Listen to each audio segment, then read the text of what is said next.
I didn't even know what mental illness was, or that you can become sick mentally.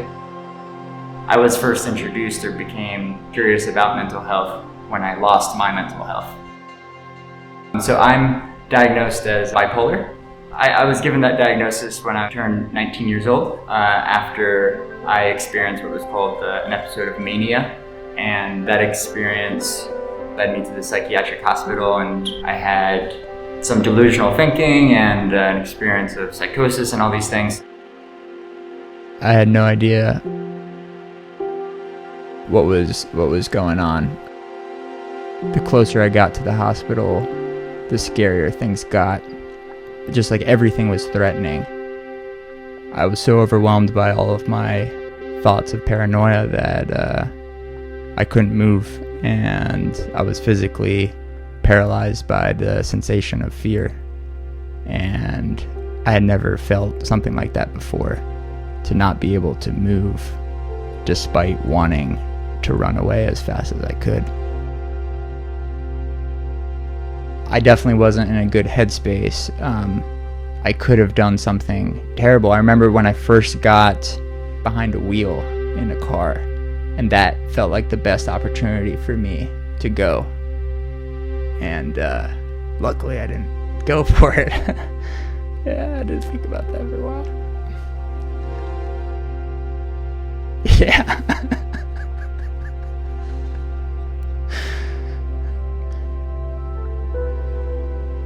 Yeah, so I didn't want to die, and I'm here, so that's cool. Sucks to be confused. I guess technically I was suicidal, but just because I thought I needed to for some reason. I knew I needed to feel better, and it was very difficult, but bit by bit I forced myself to get out of bed and do something, and I found a lot of healing and power in moving. And for me, you know, as a kid I played a lot of basketball, and so that was the easiest thing for me to return to. It was to go back to the courts, pick up a ball, and start playing. And that was my first step. From there, one thing led to another, and some years later, I discovered dance.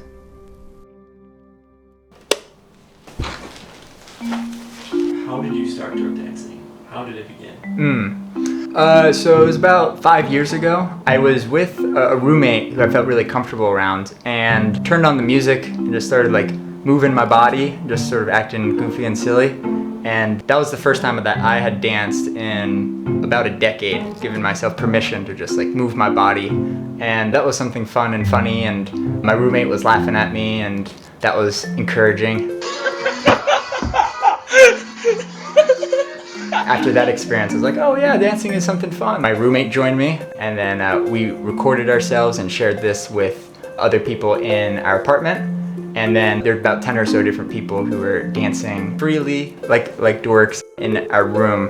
And that's when I first discovered, oh wow, like dancing is something really cool and fun and lighthearted that brings people together and helps people feel better. I started dork dancing in Da Nang in response to COVID-19 and the lockdowns, so that they can have a tool for themselves to feel better. I observed that the world's kind of going crazy, and I just sort of leaned into that energy, and I was like, you know, what the heck, you know, I'm going crazy too, and this is how I deal with it. And I dance like a dork, and this helps me feel better. That's worked really well for me, and so I just wanted to share this concept with others.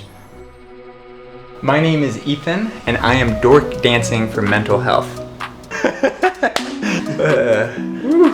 Dork dancing is a lot of things, but I describe it as an idea, a community, and campaign around this idea of mental health. Dork is really key here because it gives yourself permission to dance however you want. A lot of people are self-conscious about how they dance, and so dork is that window of opportunity to just let loose and do whatever and be goofy. and shared this idea online with a simple Facebook post. Basically made the offer that every day at 5 p.m. I'll be on the beach for anyone who wants to join me. I'm dancing and I want to spread a small dose of positivity, and went out without knowing what to expect. This is my first time organizing an event publicly for people to dance dorkishly, so we'll see how it goes. But you know, here I am, 5 o'clock dancing. On that very first day I met Ty. Ty at the time was just a stranger. That was a really special day for me because I didn't know if anyone would join, and to have one person join that day meant the world to me. It was so cool. You have me. I still remember I have to wait like 30 minutes before I decide to join with him. I even hid behind the coconut tree to observe him dancing because I was scared that him recognize me and ask me to join. And then yeah, I decided to join and I had a fun time together. Didn't know him, and you know, we were dancing together out in public, so that was really cool. Ty and I had fun, so just him and me to start, but we'll be doing this again today, so we'll see how many people show up and what that experience is like. And then someone else joined, Anna. Then there was 3 of us, and she had a good time, and she came again, and sort of in that way, bit by bit, like people started coming, and it got a little bigger as time progressed. Yeah, I was really curious, like would people have a good time or not? And people did, and then they just kept on coming, and then that was cool. Every change has a reason, baby, let it come to you.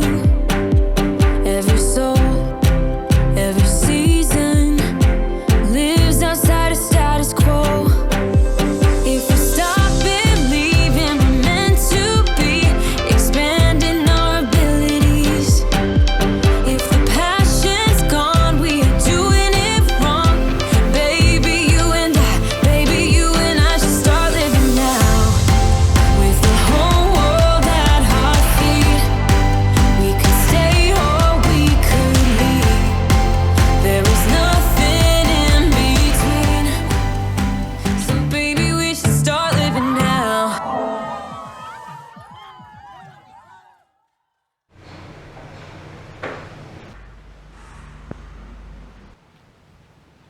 So my job is here with Commerce to have the less fortunate people.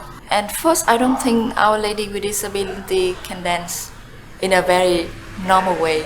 Yeah, because when we think about dancing, we think that, well, people should stand up and then they dance by their hand and their legs. That's the normal way. So I challenged Ethan. I said that, well, Our Lady with Disability, they never dance. But I think they want to dance with you. So I said, maybe one day you should come to our office. You meet with our Lady with Disability in the Upcycle project. Then you try to dance with them first.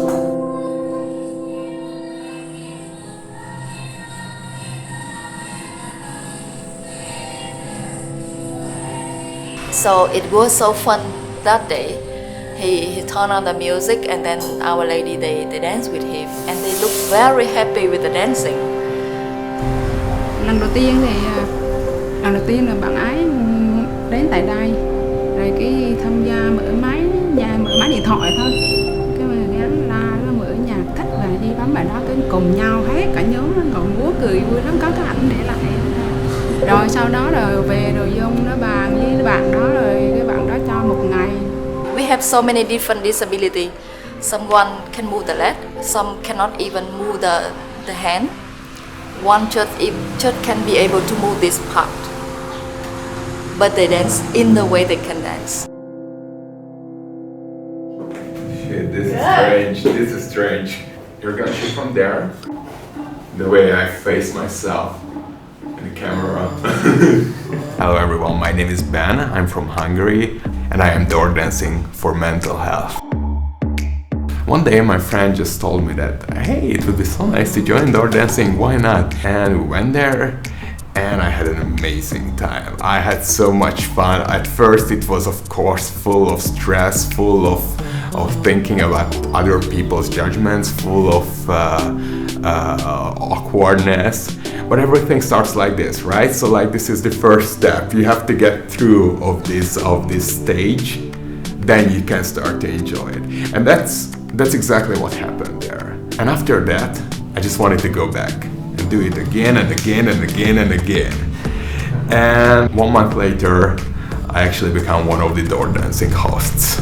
I just like to create an environment where when people feel great. And I'm really happy that I made this decision, because hosting door dancing is a new level of enjoyment. And also I can have bigger impact on people in this community as well.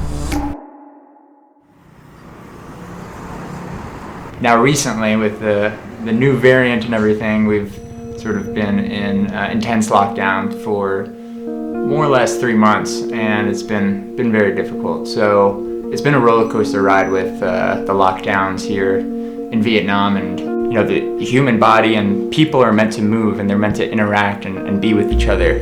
And when we can't do that, when those freedoms are taken away, that's a huge mental health challenge.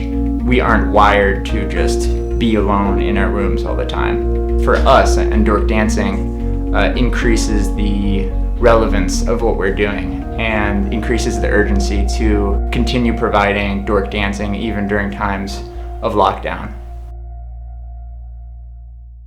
I must say that I've been bullied when I went in primary school to high school. Most of the students in my class, they really not respect my personality, my view of life. They always just about the way I walk,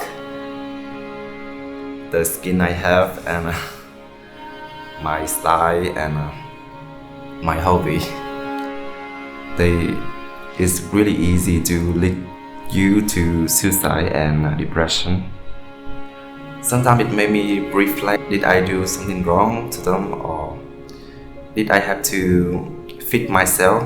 I can be myself at Dork Dancing. There is no judgment. You can be supported by many people. You can inspire and be inspired by people too.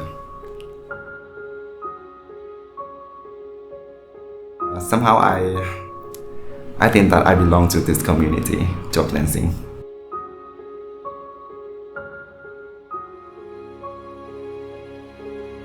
I used to drink a lot. My weekends, I'm not saying always, but often were just a big blackout. and I'm not proud of it, but that's the truth. Like, and you know, the sad thing that it's kind of the general thing. It happens everywhere. And I moved to Vietnam, and it's just different here. Not really about drinking. We have other ways to find entertainment. You just don't require to get drunk in this community, because you can feel like these people won't judge you. They are nice people around you. But also, like, I just realized that alcohol is not needed anymore.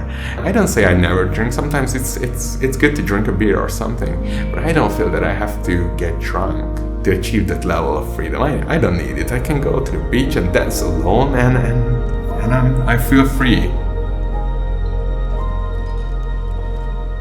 There's been a number of other events and initiatives that have grown out of the initial dork dancing idea. So now we have vegan dork dinners, dork sports, resilient dorks, dork games, dork improv is coming up, dork cycling, dork dating, dork art. So these ideas are coming from the community, and all of these things exist for mental health.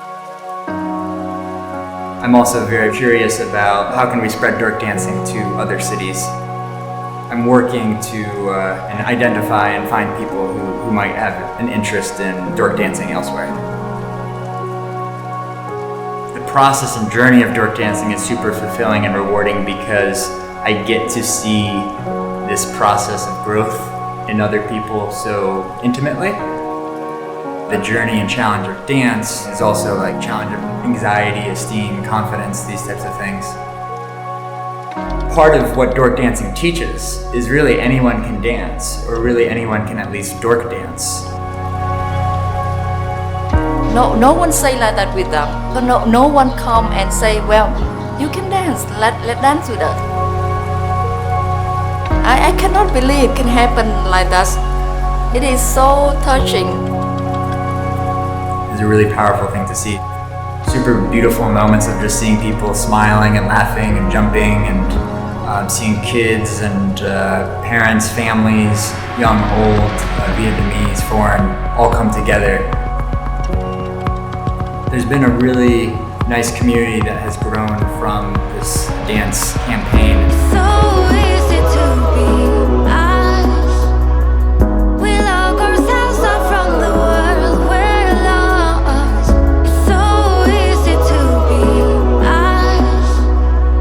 We lock ourselves up from the world we're lost. If it wasn't for this mental health purpose, Dork dancing would lose its relevance. And I think a lot of people in the community are showing up and dancing for this exact cause. A lot of people struggle with things like loneliness, depression, anxiety, and for those people to know that they're not alone in that challenge.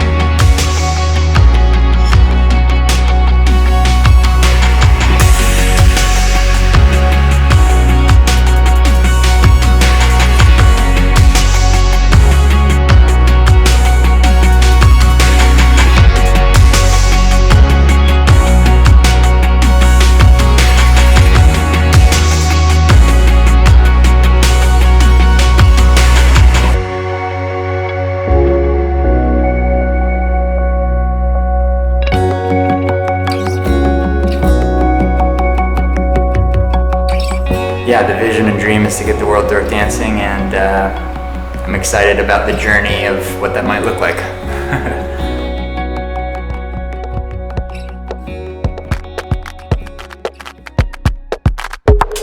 Okay, alright.